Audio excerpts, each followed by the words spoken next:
These are the top 5 things not to do when buying your first gun. First, don't buy because of something that you just seen and you like it. For instance, if you're a Walking Dead fan, don't go out and buy Rick Grimes' gun just because you like the show. You need to understand each gun type fills a role. They're all tools and they all do different things. Some are also way more reliable than others. You don't want to go out and buy something you've seen on a movie just because you've seen it in a movie, because it may not even be a reliable gun. Many different guns have proved themselves time and again throughout history for their reliability. Instead of buying a gun purely off what you saw and you like the look of, I want you to do the research into what you need this gun for. Look up people's opinions on what gun you should use to fill that role. Number 2, don't buy because of a specific caliber. Don't go out and buy a 45 just because you heard people say, oh, 45 will do this, a 45 will do that. Or also, don't go out and just buy a 9mm because that's the only caliber you know of when talking about handguns. Instead, do research on individual calibers. Understand what each caliber's purpose is and what they're best at. And even if you're looking for a specific gun, most guns come in different calibers. If you don't understand calibers,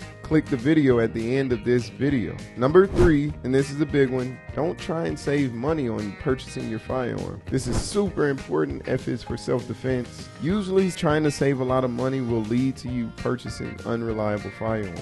You may be looking for a handgun and see that the cheapest handgun you can find is a High Point. And many of us in the gun community, we all just make fun of people with High Points because they are known for being really unreliable. Instead, if you really need to save money, you can look for guns online, or you can look at pawn shops and find used guns at a good price. But once you choose a gun, even if you decide to purchase it online, you should go into a gun shop and get a feel for what the different gun models feel like. So you can feel what the trigger pull will feel like, make sure it's not too big or too small for your hands, and that you just like the feel of it. I'll also link the video to how to purchase guns online at the end of this video. And number 4, don't buy cheap ammunition.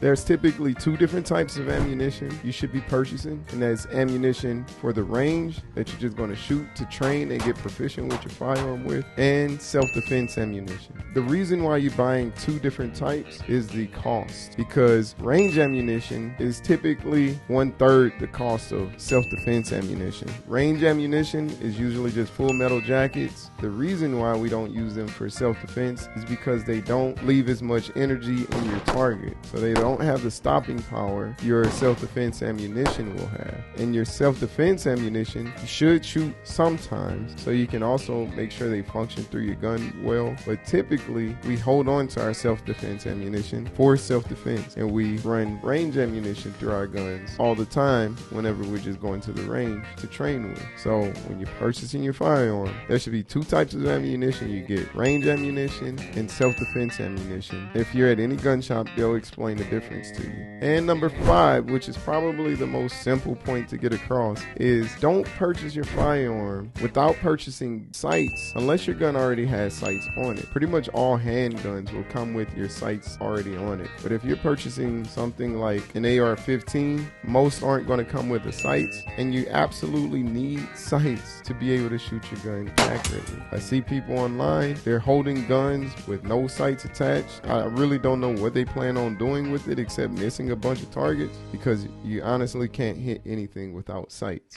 And once you purchase sights, you need to sight it in. That's it. That's my 5 tips for what you don't do when you're purchasing your first firearm. Please like, share, subscribe, and support the channel by purchasing my merch if you like it.